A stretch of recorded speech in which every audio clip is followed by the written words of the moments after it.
Hello dear children, welcome again to my class. Children, today again we will be starting with the same topic, that is subject verb agreement, right?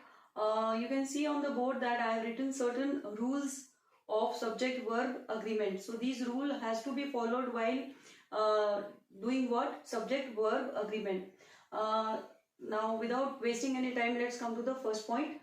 The first point states that if subject is a third person, that is he, she, it, they, etc. Okay. If subject is a third person singular noun, subject is a third person singular noun or pronoun, use SV. Now this SV is what? Subject? No, it is singular verb. Okay. Since I was not having place here, so I have written what? Singular verb. So this denotes what? Singular verb. Right. For example, if I say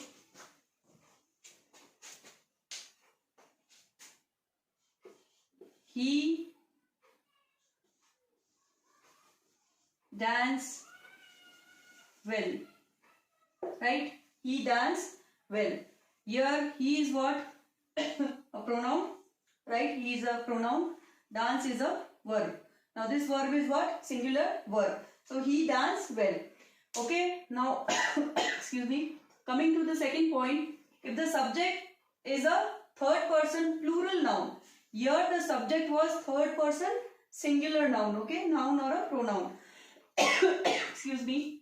In the second point, if the subject is a third person plural noun or pronoun, use what? Use plural verb.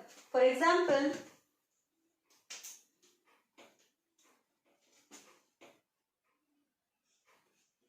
they reply on phone.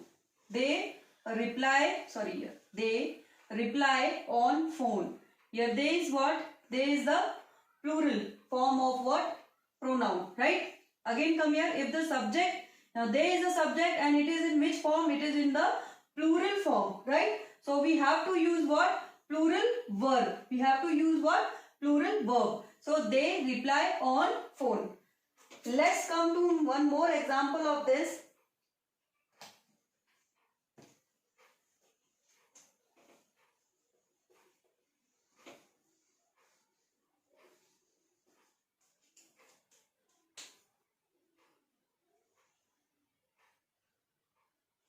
She like to cook. She is what? She is a subject and a pronoun. So like is what? The verb here. She like to do what? She like to cook. Now this is also what? This is an example of personal plural pronoun or noun. If the subject is a third person plural noun or pronoun, use what? Plural verb. Right? I hope this is understood to you. Let's come to the third point. It states if two subjects are joined by and. Okay, if two subjects are joined by and, what are we supposed to use? We are supposed to use plural verb. We are supposed to use what? We are supposed to use plural verb. Come back. If two subjects, okay, if two subjects. If I say here two subjects means Ram and Saurav, or you can say Ram and Shyam are best friends. Here Ram and Shyam, they are what? They are subjects. How many subjects we are having? Subject number 1 and subject number 2. These two subjects are joined with what? These two subjects are joined with one word, that is and. Okay. Now here it is conjunction, right? Ram and Shyam. Are. Are is what? Are is the verb and this verb is the plural form, right? Plural verb. Now if I say Ram and Shyam is best friends, no, it will be wrong. since we are using two subjects, it has to be into what? It has to be into plural verb.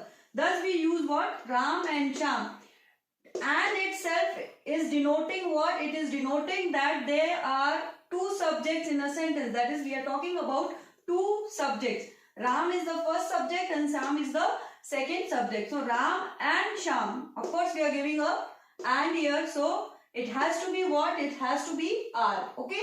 I hope point number 3 is also understood to you. Now let's come to point number 4. If the subject is an indefinite pronoun. Children, please pay attention here very thoroughly. If the subject is an what? Indefinite pronoun ending with what? In, body, one, that is anybody, nobody, kind of, okay, no one, anyone, anything, nothing, everything, or where, or a pronoun that implies one such as either, neither, each and none use what? Singular verb. For example, if I say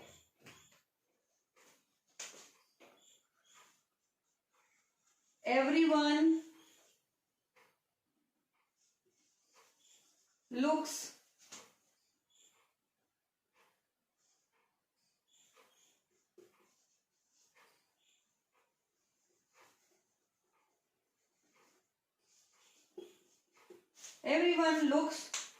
fit. Now here every is ending with what? One. Come again. If the subject is an indefinite pronoun, everyone, in the previous section of the pronouns we learned that what are indefinite pronouns, right?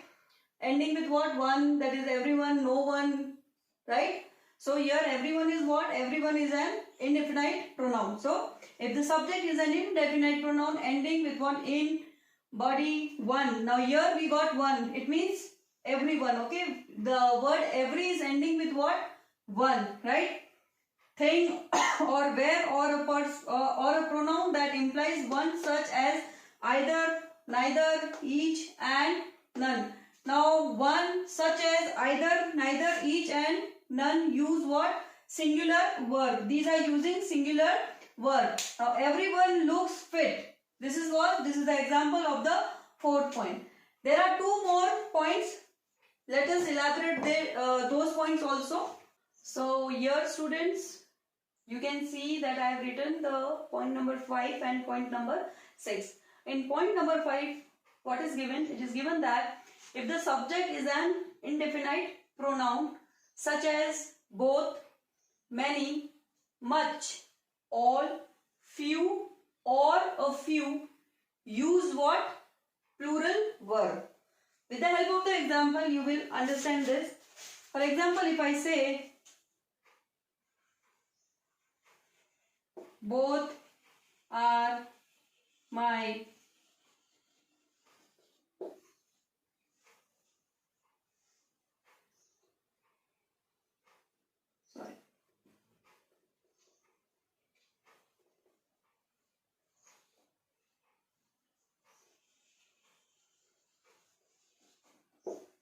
both are my friends. Here both is what? Both is what? Indefinite pronoun. And are is what? Plural verb. Now this is what? This is the subject and this is what? The plural verb which we are using. One more example I would like to give you.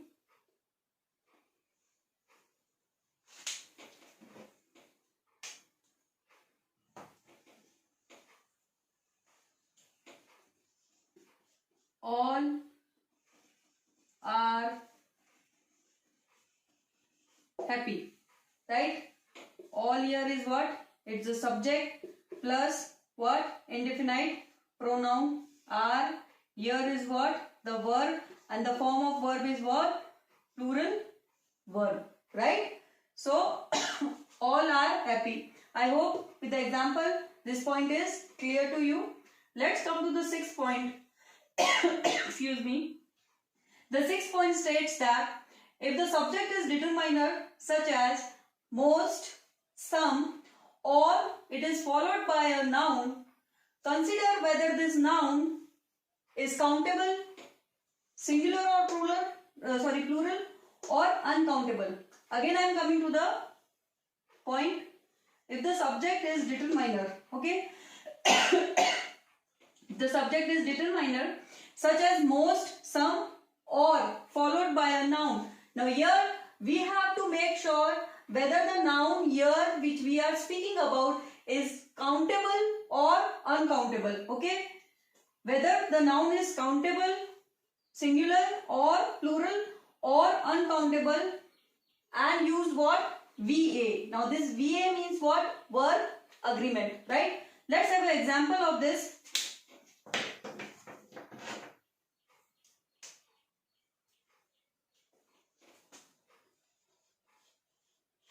Most lakes are dry. Here lakes is what? Noun, right? It is a noun.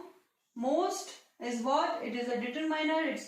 And here this lakes is what kind of a noun? It is countable or uncountable noun? It is a countable noun, right? I hope it is clear to you. And we are using what? We are using are. So this are denotes what? It denotes verb, right? Since we are using, because the subject is what?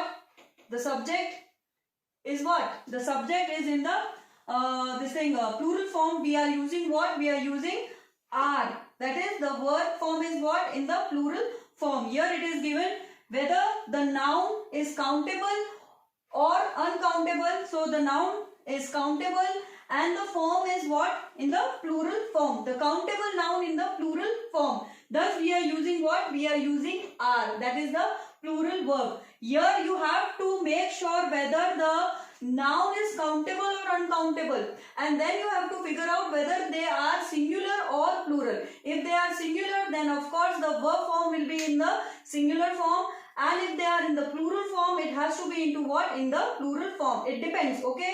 How it depends? It depends on the person whether he or she is able to make sure whether the noun for here given is countable noun, uncountable noun, and that countable or uncountable noun falls in the category of singular form or the plural form, right? I hope with the example of this it is understood. Now one more example, that is some sugar is still left. Some sugar is still left. Some is what? It is indefinite pronoun. Sugar is, now sugar is what? Can you count sugar? It is uncountable noun. Is form of the verb, and it is showing what? It is showing that it is the singular form of the verb. So some sugar is still left. I hope with the help of the example, the 6th point is also clear to you. Students, I will be also giving some more points where what exactly to use so that the rule of verb agreement can be easily understood, right? So without wasting any time, let's come to those rules, right?